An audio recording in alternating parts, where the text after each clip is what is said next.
Isang mapagpalang araw po sa ating lahat, higit sa lahat sa ating Panginoon. Ako po si Mark, inyong lingkod, and welcome po sa ating daily devotion with Pastor Russell Ocampo. And topic pa rin po natin ngayon si Zechariah. Yung pinaka-topic natin is about the humble king. Sa scripture naman po ito po matatagpuan sa Zechariah chapter 9. Sabi dito, ito ang ipinapasabi ni Yahweh. Tinakda ko na ang parusa sa lupain ng Hadrak at sa lungsod ng Damasco. Ang mga lungsod ng Aram ay akin, kung paano ang lahat ng lipi ni Israel ay akin. Akin din ang Hamat na nasa hangganan ng Hadrak, gayon din ng Tiro at Sidon, bagaman sila ay napakarunong.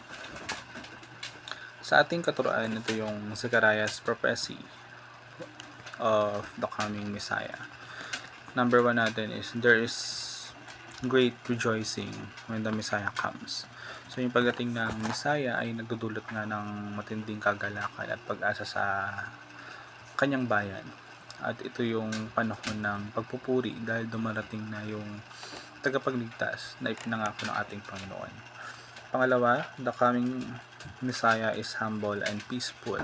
So yung darating daw na Messiah ay mapagkumbaba at mapayapa.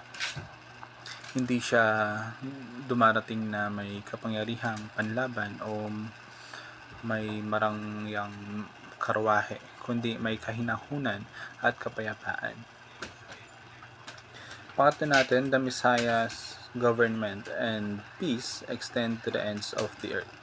So yung kapangyarihan at kapayapaan ng Messiah ay aabot hanggang sa pinakadulong bahagi ng mundo na ating ginagalawan. Yung kanyang pamamahala ay walang hanggan at para sa lahat ng tao.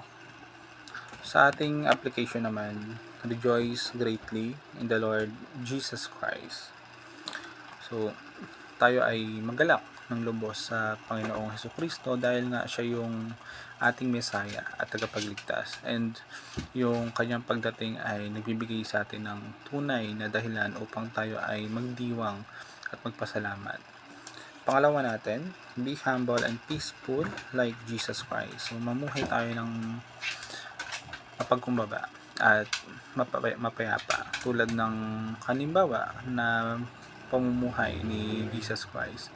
At ipakita natin sa iba yung kainahunan at kabutihan na nagmumula sa pagsunod sa Kanya. And last natin, practice daily surrender. So, isuko natin araw-araw yung ating sariling kagustuhan at ibigay ito sa ating Panginoon.